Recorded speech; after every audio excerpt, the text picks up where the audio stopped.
Hello guys, कैसे हो आप सब। Welcome back to my channel का मैथ एंड साइंस। तो कैसे हो आप सब। आई होप कि आप सब बहुत ही अच्छे हैं। तो आज फिर से आ रहा हूं मैं, और आज आप सबको एक ग्रामर आज मैं आप सबको ग्रामर पढ़ाऊंगा। और उसमें हमारा today's topic is preposition. So at first, what is a preposition? A preposition is a word that comes before a noun or pronoun and makes relation with the other words in a sentence. Okay?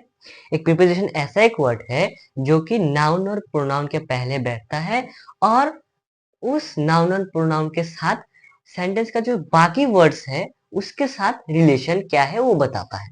Okay, preposition समझ में आ गया। तो ऐसे करके बहुत सारे prepositions होते हैं। तो वो क्या क्या है? At, in, for, on, over, ये सब बहुत सारे प्रीपोजिशंस हैं। उनमें से हम लोग आज कुछ डिस्कस करेंगे, ठीक है। So at first will study about at preposition. ये जो एट है, ये इस प्रीपोजिशन के बारे में हम लोग सबसे पहले पढ़ेंगे। तो ये कहाँ कहाँ यूज होता है हम लोग आज वो पढ़ेंगे। तो हमारे पास कुछ सेंटेंस है। First sentence is we live at Dhubri. एक सेंटेंस है। So in this sentence, Dhubri is a Dhubri is a small district, means a small place, and before a small place we use at. Clear concept? Then we have another sentence. Our school starts at 9 a.m. So you can notice that we have a fixed time here, 9 a.m. So in case in where we will have some fixed time, then we will use at in front of that time. Okay. तो अभी और next sentence है we arrived at the station in time. यहाँ पर एक public place जैसा है, hotel, station, hospital, ये सब जहां पर भी होगा उसके पहले हम लोग एट यूज करेंगे। ओके, तो अभी इसमें हम लोग क्या कंक्लूड किया हम लोगों ने कि अगर एक छोटा प्लेस है तो उसके पहले एट यूज कर सकते हैं, फिक्स टाइम के पहले एट यूज करेंगे, और या फिर कुछ public place like hotel, station, hospital, इसके सामने हम लोग एट यूज करेंगे। तो अभी हम लोग क्या करेंगे, इनके बारे में पढ़ेंगे, इन प्रीपोजिशन। तो हमारे पास तीन एग्जांपल्स हम लोगों ने इधर पर लिया है। First example, the one horn rhino is found only in Assam. इसके पहले जो हम लोगों ने एट पढ़ा था उसमें पढ़ा था कि कोई छोटा मोटा प्लेस होगा तो उसके पहले हम लोग एट यूज करेंगे, और जब बड़ा कोई प्लेस होगा उसके पहले हम लोग क्या करेंगे, इन यूज करेंगे। असम एक स्टेट है, बहुत बड़ा जगह है, तो इसलिए हम लोग इन यूज करते हैं। ऐसे करके जो भी स्टेट होगा उसके पहले इन यूज होगा। अगर बोले इंडिया, इंडिया के पहले भी इन यूज होगा, कोई भी कंट्री के पहले इन यूज होगा।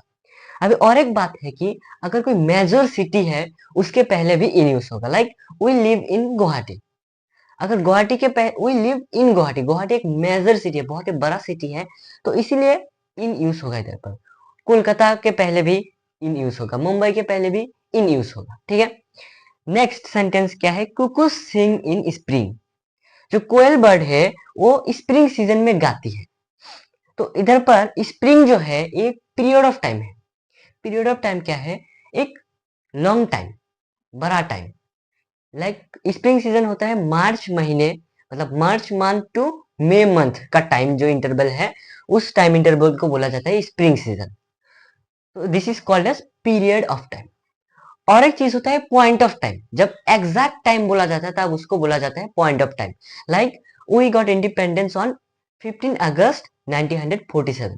तो इधर पर हम लोगों ने इन यूज किया, ऑन यूज किया।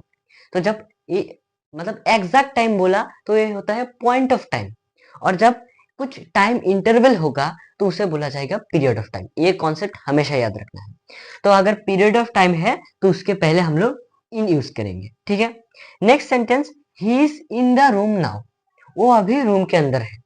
जब भी हम लोग अंदर के बारे में बोलेंगे, किसी कोई भी चीज या फिर कोई आदमी किसी रूम के अंदर या फिर किसी चीज के भी अंदर होगा तो हम लोग इन यूज करेंगे। क्लियर?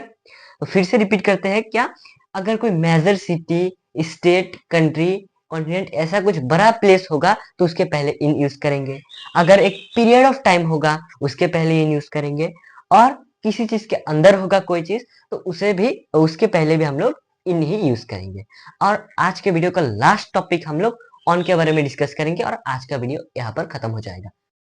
तो अभी हम लोग पढ़ेंगे ऑन। सो एग्जाम्पल्स के साथ साथ पढ़ते हैं। तो फिर book is on the table, क्या है? जो book is on the table, किसी चीज के ऊपर, किसी चीज के ऊपर अगर कोई ऑब्जेक्ट होगा तो उसे बोला जाएगा, उस कंडीशन में हम लोग ऑन यूज करेंगे। ठीक है, clear? He wrote an essay on the cow, अगर किसी टॉपिक के ऊपर हम लोग कुछ लिख रहे हैं तो उसके ऊपर भी हम लोग क्या कर रहे हैं? ऑन यूज करेंगे। किसी टॉपिक के ऊपर बात करते हैं तो फिर हम लोग ऑन करते हैं यूज। तो नेक्स्ट है ही वॉज बोर्न ऑन 1 अक्टूबर 1982। इसके पहले हम लोगों ने इसका एग्जाम्पल दिया था।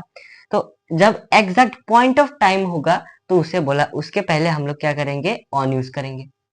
Next, he goes to school on foot. ये बहुत ही मजेदार है, क्योंकि जब हम लोग कहीं पे पैदल चलते हैं तो हम लोग ऑन यूज करते हैं। ऑन फुट मतलब वो स्कूल पैदल जाता है। लेकिन अगर बाइक या फिर बस होता तो फिर बाई बस ऐसे करके कुछ होता। तो ये फुट के पहले ही ऑन फुट होता है। ठीक है, अभी फिर से रिपीट करते हैं। किसी चीज के ऊपर अगर कोई ऑब्जेक्ट रखा है तो उसे समझाने के लिए हम लोग ऑन यूज करते हैं। अगर किसी टॉपिक के बारे में बताते हैं तो फिर ऑन यूज करते हैं। अगर पॉइंट ऑफ टाइम हो तो ऑन यूज करते हैं, और अगर पैदल चलते हैं तो फिर भी ऑन यूज करते हैं। तो आज के वीडियो में हम लोगों ने 3 प्रीपोजिशन के बारे में डिस्कस किया। आई होप कि आप सबको बहुत अच्छे से समझ में आया, और बाकी जो प्रीपोजिशंस है उनके बारे में हम लोग डिस्कस करेंगे नेक्स्ट वीडियोस में। तक के लिए बने रहे, फिर मिलेंगे नेक्स्ट वीडियो में। Thank you.